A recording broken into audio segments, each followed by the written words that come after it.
A Plataforma en Defensa da Ría de Arousa, Plademar Muros Noia, confrarías e asociacións de produtores de mexillón veñen de presentar alegacións aos documentos iniciais do Plan Hidrolóxico de Galicia Costa 2028-2033. Consideran que non se axusta ás necesidades reais para protexer as rías e a súa actividade. Nun momento que vivimos unha crisis tan grave no sector, no que hai unha falta de relevo generacional, no que os bancos marisqueiros se encontran sin marisco nunha crisis histórica, pois creemos que hai que actuar sobre as causas para poder favorecer que volva a haber marisco, que volva a haber xente que se dedique ao mar, e para eso o mínimo é ter información clara de como están os nosos ríos. De feito, denuncian que o plan non considera a conservación dos recursos dos que dependen a pesca, a acuicultura e o marisqueo que se desenvolven nas rías.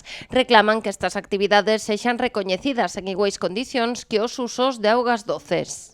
Que se contemplen os usos da pesca de baixura, da acuicultura extensiva e do marisqueo como usos en igualdade de condicións que, por exemplo, unha empresa hidroeléctrica que ten unha concesión en la cabeceira do río, donde sexa, ¿no?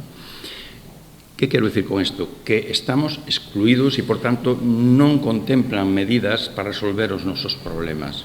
Outra das súas alegacións refírese ao inventario de presións que sufrirá o ciclo hidrolóxico no período 28-33. Aseguran que non recollen os grandes proxectos industriais e mineiros apoiados pola Xunta, como Altri, Touro ou Sanfins. E, ademais, chámanos moitísima atención porque teñen unha doble vara de medir.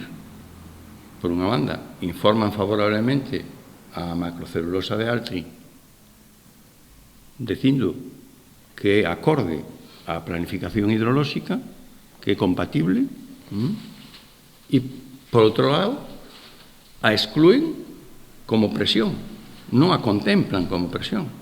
Parece como se non consumira agua e non contaminara.